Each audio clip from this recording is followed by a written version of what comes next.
So what are their names? The brown one's Millie and the white one's Muffy. This one's Muffy and that one's Millie. Yeah. Oh, cute little things. And these are your little pets, are they? Yeah.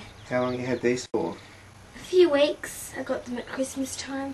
Yeah. That one's Millie, is it? One that's preening herself. Yeah, this is Millie. They have cute little sleeves. On their tails they've got really small little tails and they're extremely soft. So what was that? The sleeves?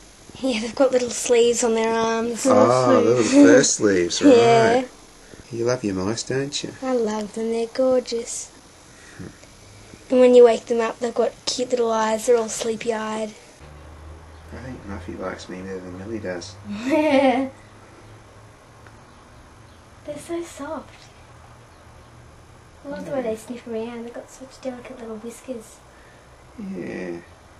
And the mammals just like us. Yeah. The placental mammals just like us. They've got a little brain and heart and lungs and they've got everything that we've got in miniature form in there.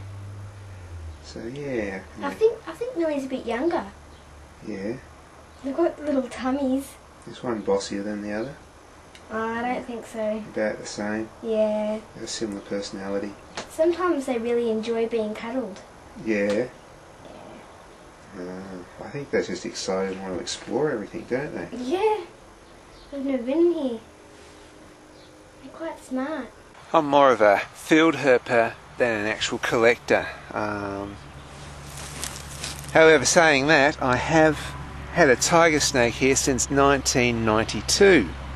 And it was probably about the fifth or fourth tiger snake I actually kept in captivity, so I have been keeping for a long time. And today I found a nice little place just off the road here a bit. It's a nice little open area here, which I'm going to give it a little bit of sun, but I'm going to feed him today. Now, this video might upset a few people because I really strongly believe we should not feed live things to snakes. And I think it's cruel to feed vertebrate animals to anything. Vertebrate animals are something that should be respected. I'm going to feed it mice. The mice are already dead, and a sharp knock on the back of their head is better than the terror that the poor mice has to go through while it's being stalked in a confined area with a tiger snake. I just won't do that. Now, I know I'm going to get lots of bad comments about this. A lot of people are going to call me hippie, which is okay. A lot of people are going to call me faggot or gay. Well, people who enjoy watching these things, these little mice or rats or rabbits or chickens, people who enjoy them, seeing them die, I'm going to call you fags, and this is why. To enjoy seeing something devoured, now that's often called vorophilia. Vorophilia, vor meaning, like as in carnivore, herbivore, vor meaning to consume, philia means the love of. But it's also known as phagophilia. And us Aussies like to shorten things, so I'll just shorten it to fag. So anyone who's right into that sort of stuff, I'll just call you a fag. How about that? There is no such thing as a complete predator that will not scavenge. Every predator will scavenge. Snakes probably less than a lot of others, but every predator will scavenge. So it's just a matter of doing a few things to make it do that. One of the things you can do is change the enclosure or change the environment of the snake. Even pick up leaf litter and stick in the enclosure. That's going to make the snake excited. In the zoo industry we call this enclosure enrichment, and it's something that you probably should do to your reptiles anyway, just to keep them interested in life. Get a few little mouse droppings and stick in the cage and then remove them. You get feathers, you get things, and you put them around your enclosure, and this excites the snake. It gets up and it goes into hunting mode because it's excited. You got a snake in an excited mode like that, don't stick your hand in there, but you should be able to get that snake to then grab something. I get the mice, I warm them up till body temperature. I wriggle him about a bit and the snake snaps it. Tigger here has been eating dead food since 1992, and he's a healthy tiger snake. There's nothing wrong with him. He's doing fine. A point which is often made, it's natural for them to eat live prey because that's what they do in the wild. Well, they're not in the wild, are they? They're in an enclosure in your house. That is not the wild. Once you take them out of the wild, you have certain responsibilities. One of those responsibilities, I believe, is not to be cruel to animals. I'll put it to you this way. Snakes get worms, they get parasites in the wild.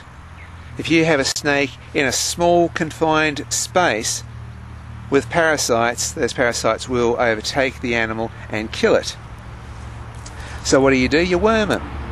You will try and stop those parasites, but in the wild it's natural. So you see what I'm saying? We're not being natural. We have got a duty of care, a responsibility to look after the reptile the best we possibly can. And that means worming your snakes. That means that if they're sick, you're going to try and get them better again. And that is not what you do in the wild. The other thing to look at is that snakes are very delicate animals. The reason our snakes are so venomous is because, it's very hard to eat a rat which has got sharp teeth, sharp claws, and they can get damaged. The last video I made about this subject, or close to this subject, I talked about kittens, and a lot of people misunderstood what I was saying. I'm saying, people were all up in arms about a kitten being fed live, and I'm really against that. I think that's an abomination. It's awful. And yet they were feeding live rats, live rabbits, guinea pigs, even chickens. They were feeding these things live to their snakes, and they were complaining. So that makes them hypocrites. I may lose a few subscribers because of this, but I'm saying to you right now, feeding live vertebrate animals to other vertebrate animals is wrong.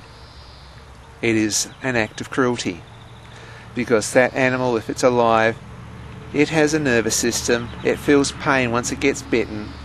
And I'm saying it here from, this guy here, he's 80 times more venomous than a rattlesnake. Okay, he's going to knock it off real fast. I still think it's cruel. The animal's going to experience terror, fear, just before it dies. That's cruel. It's probably one of the most dangerous times of any herpetologist is when you got a tiger snake that's hungry. There we go.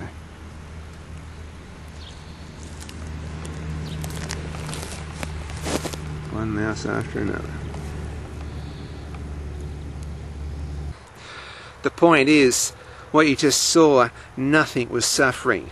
Those mice were already dead. They were pulled out of the freezer, they were warmed up till they felt like, their body temperature. Tigger just ate him. He's been eating like that for years. Tigger's a very healthy snake. He hasn't got any worms, no parasites. He is just the right weight. He's not too big.